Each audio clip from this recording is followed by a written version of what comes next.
Hello. My name is Robin, and I'm very excited to be making my first video on the Blueberry Books YouTube channel. I wanted to make this video to spotlight one of the poetry books that we offer on our catalog called The Blue and Everything by Samy Sharif Sabh. I'm very excited to talk about this book because I love it. I'm not a huge poetry person, so it really not shocked me, but I was really excited that I loved this book as much as I did.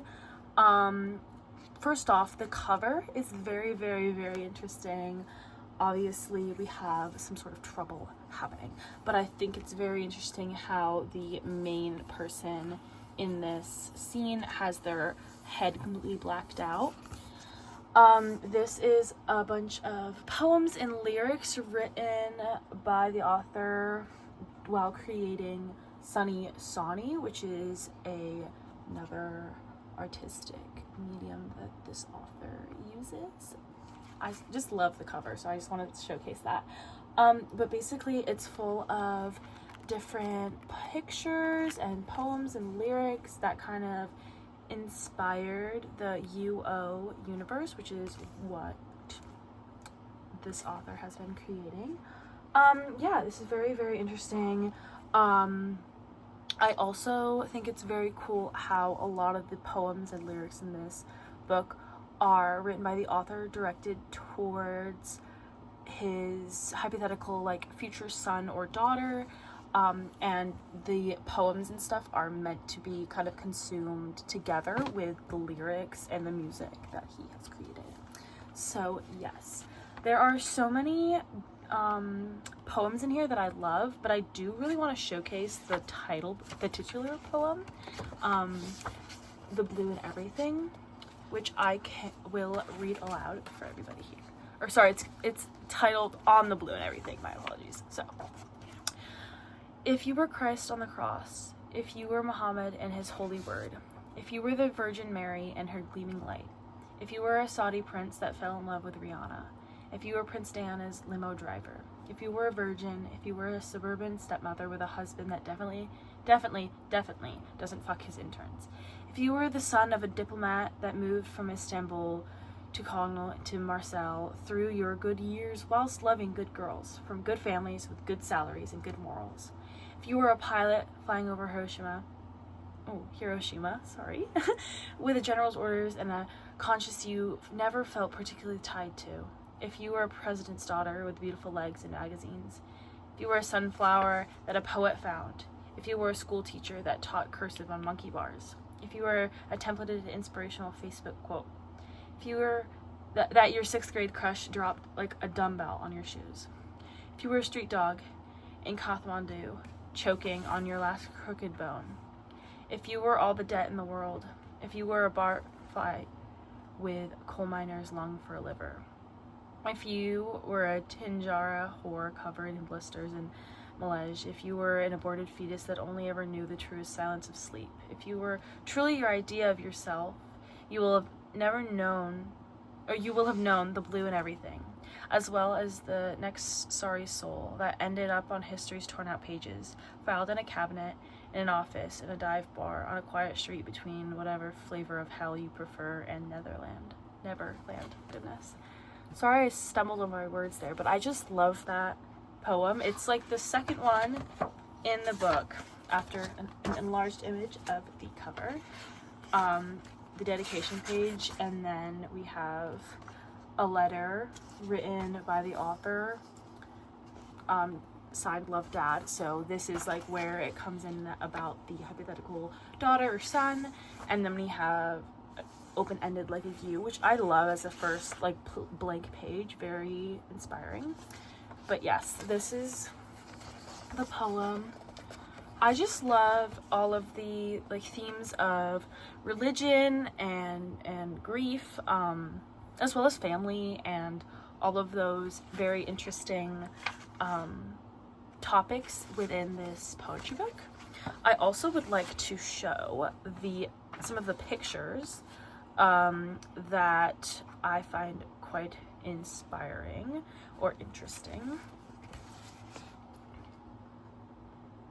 I just really enjoy when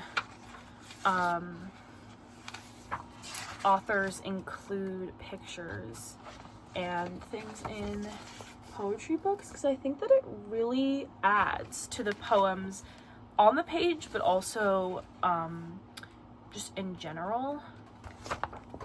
Like, this is so intriguing, and I find it very interesting to see.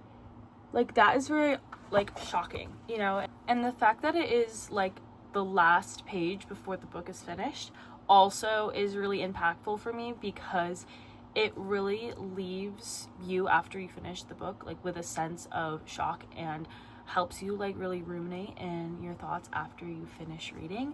I find that really powerful and really interesting as well. I also wanted to show this poem, or just kind of a tidbit.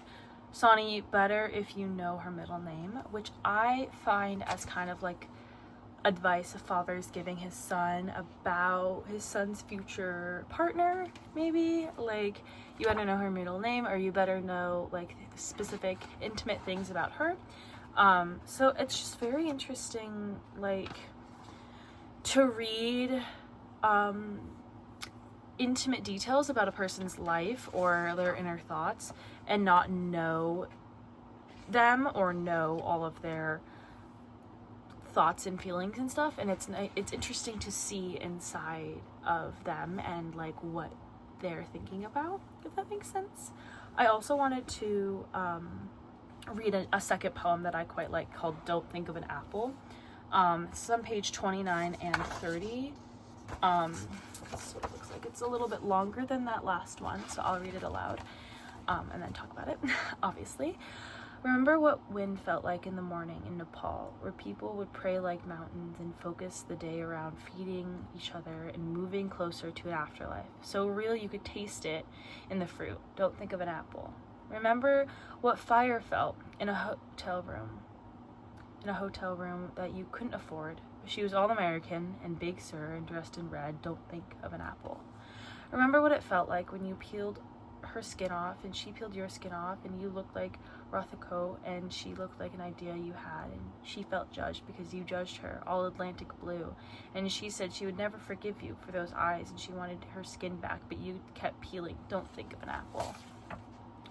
We were a god idea, a little sacrificial lamb. Color me spit roasted pig. Don't think of an apple, and a seed and a tree and rain and growth and nourishment and roots and who you are and who she was to you and who you were through her, and razor blades and pictures of red skin. Don't think of an apple. Remember what dirt felt like at the place where you could be alone to write and sing your songs and fall in love with you, with her, with you, with her. Under an apple tree, you and me, 2 apple seeds. Oh, like, that is so well written and so, I don't know if the right word is meaty is what I'm looking for, but it's so full of life, and it's so, like, intimate, and while I've never experienced something like this, it makes me connect with the author, and I just thought that poem was, like, good to share because I felt like people could hear that and connect with the author. Another big thing I loved was the repetition of Don't Think of an Apple. All of the it's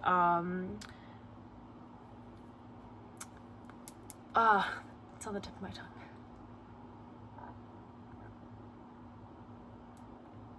All of the vivid imagery of and a seed and a tree and rain and growth and nourishment, all of that. And you didn't get to see how it looks, but I think that how it looks is very important. That's this part I'm talking about.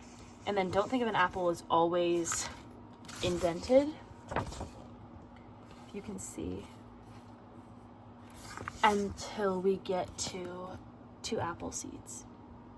This ending, the way that it is worded and the way that it is spaced is perfect. Well, I do believe that is all from me, but yes, I did just want to highlight this book and how much I enjoyed it and how much I loved the poetry and all of the pictures. And I do hope that you check it out, by one of our lovely authors. Yeah. Goodbye.